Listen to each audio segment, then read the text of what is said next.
So, imaginary roots come in pairs. Here's the factorization of your DOM, and here we go. Okay, first thing we're going to do today, we're going to do more of the same of what we've been doing. We're going to be graphing, but before we do that, we're going to practice a few things that are going to help us graphing a little later. It is. It's 2.4. One of the things that we're going to be doing very soon is, well, in just a few minutes, is we are going to take a polynomial and we're going to break it down.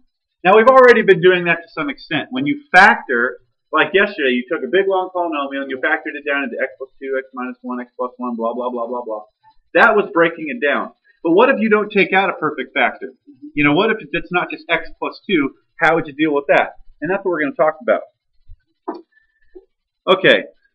Long division is the first thing we're going to practice. Long division.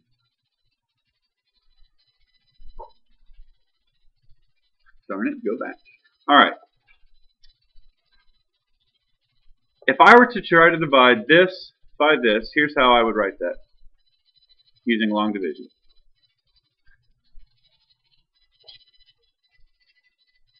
And then you have to just go from the leading term. How many times does x go into x squared? You think yes. How many x's go into x squared? Yes. Well, yeah. We word like this. What's x squared divided by x? Okay, I was wording it poorly. X. X goes into x squared x times. You write it, you just keep it x's, numbers, etc. So we multiply this back. X times x, x squared, x times 5, 5x. They're both positive. Now I'm going to subtract that row. X squared minus x squared. This should always be 0 if you do it correctly. 8x minus 5x, 3x. Bring down to 15. What is 3x? Again, you always go back to the leading term. What is 3x divided by x? 3. 3 times x. 3 times 5. Subtract. And you get 0 plus a 0. There's nothing to bring down. So we're happy. This divided out nice and evenly. So this polynomial divided by x plus 5 equals x plus 3. Well, what the? Yes. How did you get 5x again? What do you mean 5x?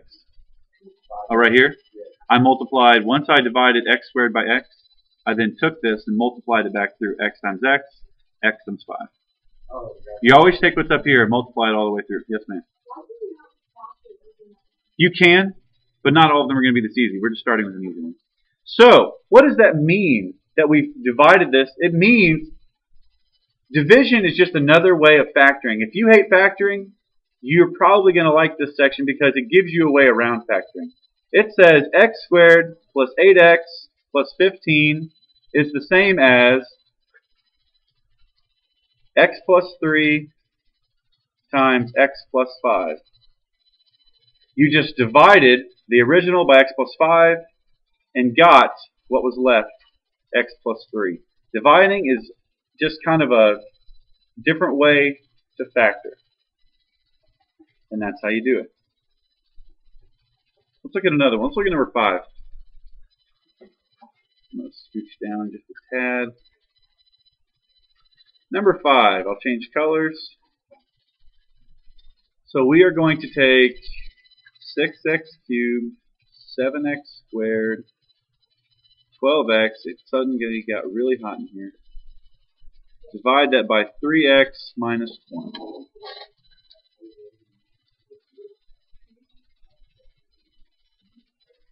Okay. Well, they should know what we're living with. What did I forget where? Thank you. You're correct. All right. What is 6x cubed divided by 3x? 2x squared. Very good. 6 divided by 3 is 2. Cubed divided by x. So again, we multiply back through. 2x squared times 3x is 6x cubed. 2x squared times negative 1 is negative 2x squared. And we're going to subtract. These are going to cancel. 7 minus a negative 2? Positive 9x squared. What is 9x squared divided by 3x? 3x. 9 divided by 3 is 3. X squared over x is x. Multiply back through. 3x times 3x is 9x squared. 3x times negative 1 is negative 3x. We can drop down this 12. We're subtracting again. What is the deal? I only do it with the 12. 12 minus negative 3, 15. Drop down the minus 5 if you want to. How many times does 3x go into 15x? Cinco. Multiply that back through. 15x. Okay. And you're left with a nice and dandy 0. No remainder. So, we've essentially factored this. This original polynomial is now the same thing as 3x minus 1 times 2x, whoa, my thing's freaking out, plus 3x plus 5. No. All it asks you to do is divide. So technically, this is your finished product and the answer. I'm merely pointing out, in just a second, this is what's going to make this relevant to everything we've been doing. It's going to help us factor.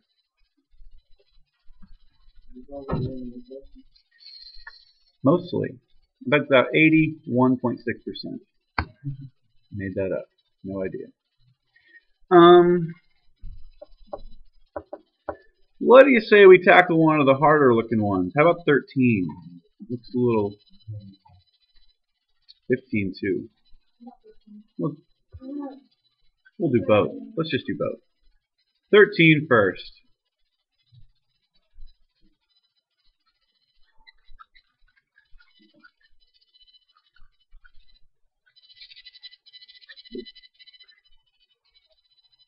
Here we go. 3x squared minus x minus 3.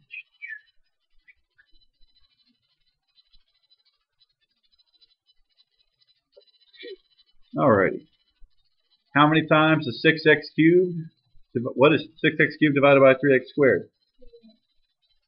2x. And you're going to put it over the x, so it's going to come over here. Multiply that back through. 6x cubed minus 2x squared minus 6x. We're subtracting. These are going to cancel. 13 minus negative 2. Negative 11 minus a negative 6. So negative 11 plus 6, negative 5. I just went ahead and dropped down to 15. How many times does 3x squared go into 15x squared? Very good. Multiply it through. Wow. They won't always. I can't believe all these are getting no remainder.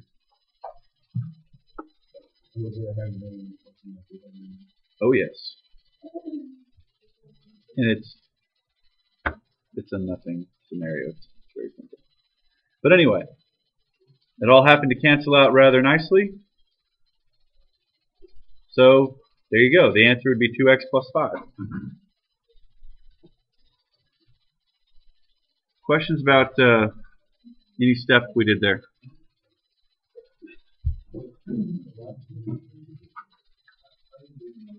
How am I getting this?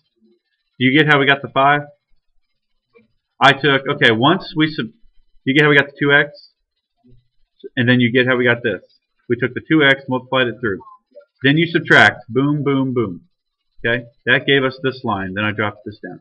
Then we said, how many times does 3x squared go into 15x squared? 5. If you just divide them. So then you take the 5 and you do the same thing. You multiply it by all 3. That's where this came from. And it just so happened to be exactly the same. I'll show you. Let's say, this one didn't, but let's say when we were done, it was left with like x plus 4. Okay? Now, you see how our leading term here is now bigger than this? That indicates there's no further division you can do. That would be a remainder. I'm going to write this in red so people don't think it's part of the answer. But if that had happened, you would write it like this. The remainder is simply written as whatever the remainder is, in this case x plus 4, divided by what you're dividing by. That's all you have to do. You just put the remainder over your original denominator and tack it onto the end. Let's see if 15 is like that. Oops. Let's see if 15 is like that. I know they appear somewhere, so. Now the big thing you need to remember, when you set this thing up as synthetic division, what's underneath the dividend sign, what's this little thing called? I can't remember. Anybody remember? That's when it's a radical doghouse. Okay, we'll call it the doghouse. Anything under the doghouse, you have to account for a 0 for all missing terms. Even if they're at the end or the middle. It's just a very good habit to get into. It's really going to cause you trouble when they're in the middle. If you're missing a term like, say x cubed wasn't in there, it's extremely important you have 0x cubed under the doghouse. Anytime you're dividing, you want to put in zeros for all missing terms. It's going to be even more important with the next thing I show you, so let's just get in the habit of doing it now. Alright, 18x to the 4th divided by 3x squared. 6x squared. Whoa. Multiply that back through. I just line up my squares with my squares, my cubes with my cubes, etc. I put it directly over the other squared. Now if you notice, when we multiply this back through, that's right, it leaves out the cube. So we're still going to subtract.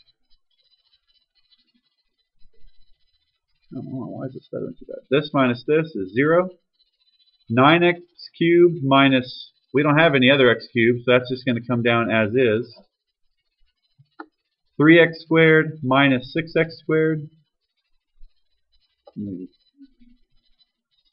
Missing term just comes straight down. How many times does 3x squared go into 9x cubed? 3x. Multiply it through. Again, we're going to skip a term.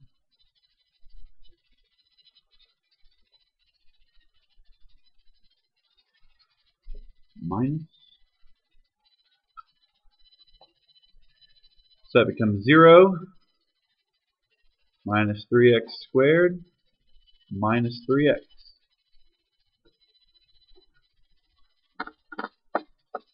How many times does 3x squared go into negative 3x squared? Negative 1. So that becomes negative 3x squared. Again, you're going to skip a step. Subtract that whole thing.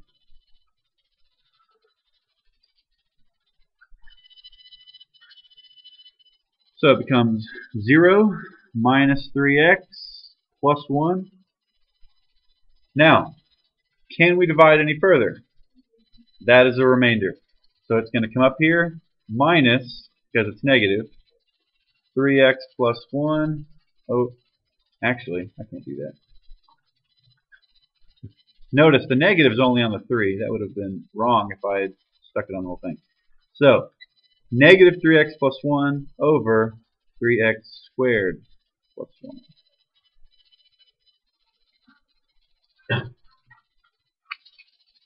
And that would be your finished product. That's how you write your remainders right there.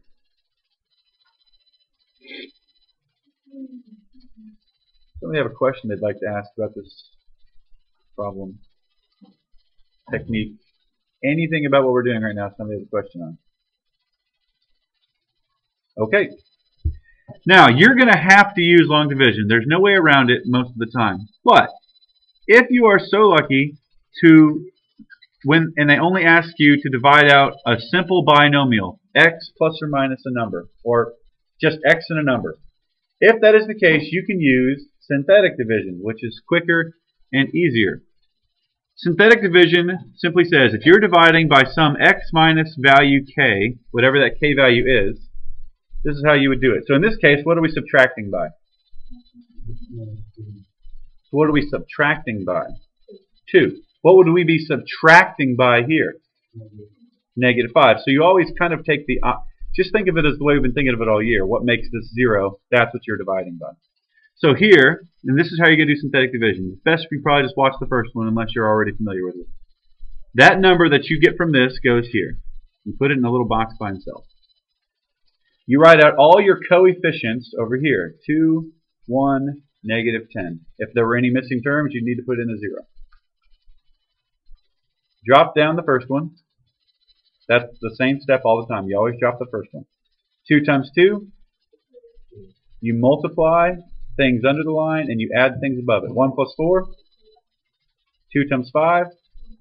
Negative 10 times 10 plus 10.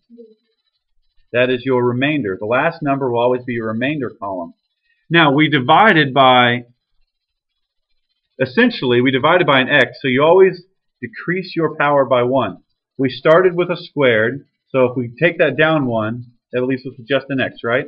So this is going to be 2x plus 5. And that is this divided by x minus 2. No, just leave it off.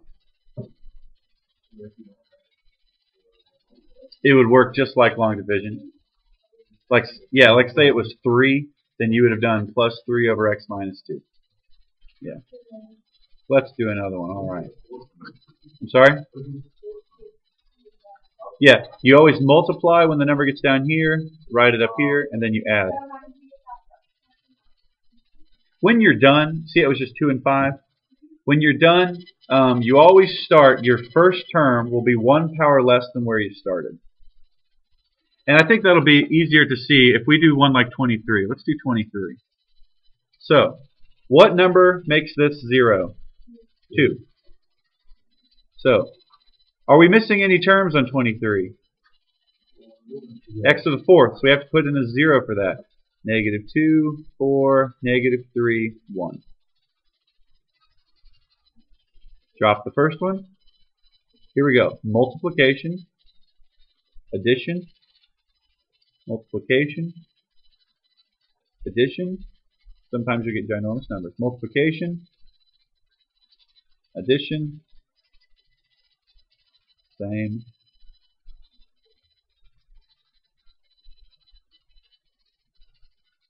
And 187 is your remainder. Yuck. Making sure I wrote everything down correctly. May appear to. Alright, so what power did we start with? So now we're going to start with, there you go, 6x to the 4th plus 12x cubed plus 22x squared plus 48x plus 93. And then our remainder is written over the original dividend. Divisor. Divisee? I don't know. Yep.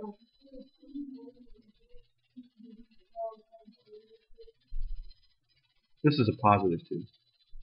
No, this is addition. You add everything above the line. You only multiply when the numbers are below the line. This is a positive. Okay. It's this number that you're multiplying by everything down here. Yeah, it's 2 times 6, and then 2 times 12, and then 2 times 22. It's always this number here. Yeah, good question.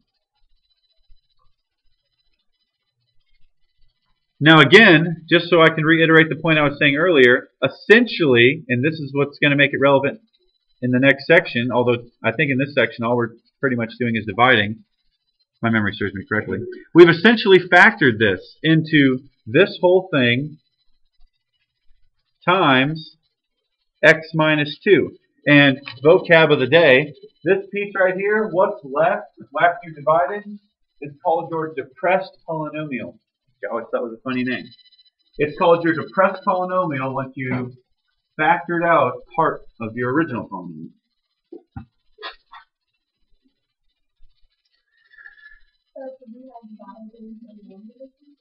Sure. You got the exact same thing. You could have, but, and if you prefer long division, then by all means go for it. You only can use this. You can only use this When you are dividing by a simple binomial, x plus or minus a number. That is it. Now, notice here it's written backwards, but if you just, again, keep remembering what's going to make this equal 0, then it doesn't really matter what order they're in. -5, and that's what you would have put up there.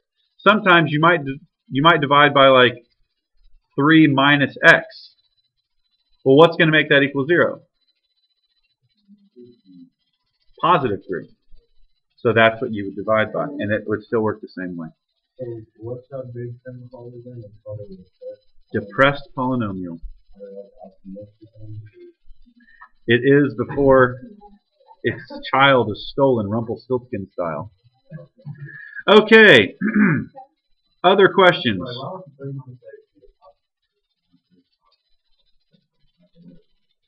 It's all about what makes this equal 0. Imagine this was where this was. It's all about what makes this equal 0. And what makes this equal 0. There you go. Yeah. Other questions? Would you like to see another one on this page worked? 29 maybe. We're good? I can come around and help on an individual basis later, I guess.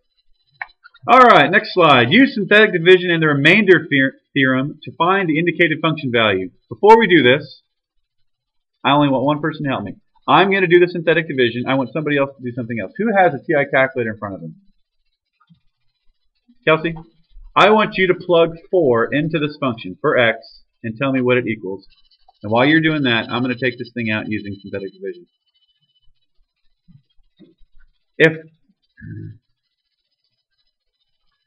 When it gives it to you straight as a value like this, not like x minus 4, that's exactly what you plug in. It's not the opposite or anything.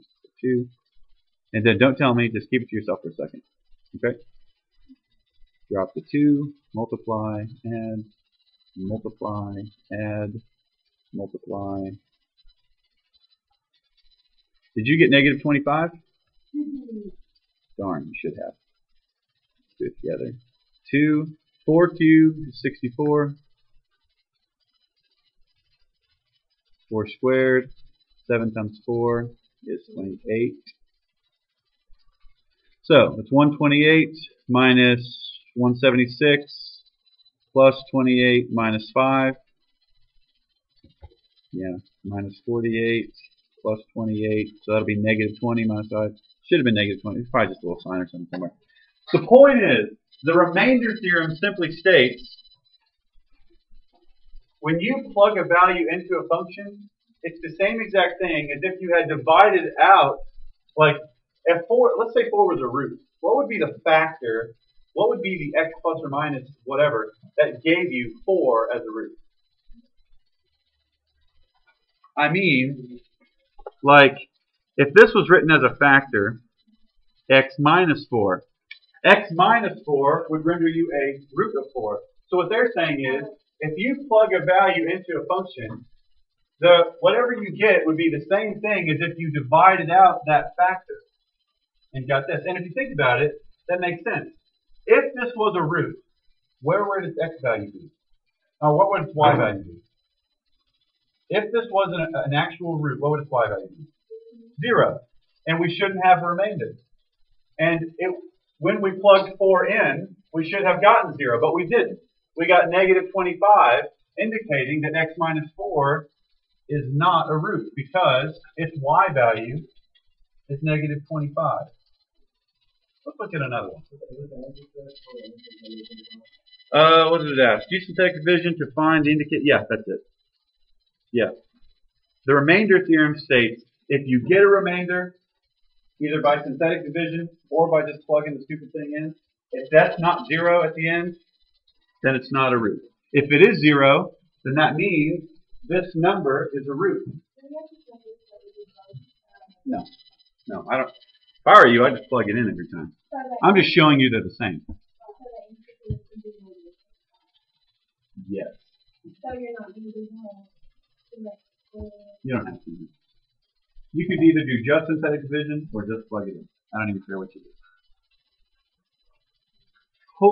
I'm sure a few people in here are starting to see what's coming on the horizon. What's coming is, just by punching values into the function originally, 1 second. Like, say you just had this function, and I know you can't use graphing calculators on your test, but on your test it also gives you options to choose from. And let's say you just had this, and you just had to blindly search for a root. Well, rather than try factoring everything, if you could just plug in all these values, like 1, 2, 3, 4, 5, 6, until you found one that equals 0. Once you found one, like say you plug in 4, and you find that it equals 0. Now you know that's a root. So you should be able to factor out x minus 4. And then you could factor it out using synthetic division, and boom, you'd have a depressed polynomial. And you'd be one step closer to finding all your roots. Now you have 1. That's what counts. Doesn't that sound fun? I know it does. David, did you have a question? Okay. So yeah, all of these basically say plug it in, do you get 0 or not? That's it. And then give the remainder, whether it's 0 or whatever. Somebody want to see another one of these? Again, I know you can't use a graphing calculator on your test, although these would definitely be easiest to do on a graphing calculator, but on your test it's going to give you 4 options. Trying to think of how one like this would be on the test. This would basically be a yes or no. On the test, it would basically say, here's a function, and it would say, by the remainder theorem, what is your remainder? So you could either do synthetic division with this, or you could just plug it in, and whatever that gave you, that would be the answer you choose. Yeah. Yeah, it'll give you the F of something. You can't do it without that. It'll give you that. Anybody want to see another one of these? Alright, almost done. This is the last slide. Use synthetic division to divide out x plus 1. Okay. Use the result to find the rest of the zeros. Again, this is where it was going. So, they were nice enough to give us one factor of this equation. If that's a factor, what number should I be able to plug into this function and get a 0 remainder? -1. So let's do it. So that's 1, -4, 1, 6, 1, -1, -5, 5, 6, -6, hot diggity dang. And this should always work if it is an actual factor. What is our depressed polynomial? Say it louder, Alan.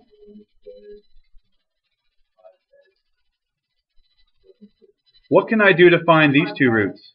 Quadratic. The goal is to get all of these down to a quadratic so that we can just use that handy dandy formula. -b plus or minus b squared minus... Yep. I wasn't going to sing it. I don't want to sing it. Okay, so that'd be 5 plus or minus 25 minus 24. Just 1. Square root of 1 is 1. So that'd be 6 over 2 is 3. 4 over 2, 5 minus 1 would be 2. So our 3 zeros would be -1, 3, and 2. And you have fully factored that without having to do any factoring whatsoever. Yay! Yep, it is exciting. Yep. Yes, you could have. The only problem is you have to know at least one of them to be able to take it out. And those ones that went up to like the 5th power, think about it, you'd have to take out 3 factors before you ever got that down to a quadratic. So, and that's what we're doing next section, that kind of stuff. Yeah. So anywho, anybody want to see maybe 43 through 45? Oh yeah, I'm not showing you 44. 45. Let's look at 45 and then we'll call it a day. Ooh, with plenty of time to spare too. So 40 minutes. And that was with fire drill. Can't stop us. Alright, it didn't give us the factor, it just went ahead and gave us the root. So I'm going to take out that root verbatim. So that's 12, 16, -5, -3. No missing terms. 12. -3 over 2 times 12, well, that's -36 over 2, so -18, -2. -3 over 2 times 2. If you're not a fraction person, you're more than welcome to use decimals. That's 3. -2 again, so again it'll be 3 and 0. What is our depressed polynomial? Alan, you're the depressed man of the day. Go.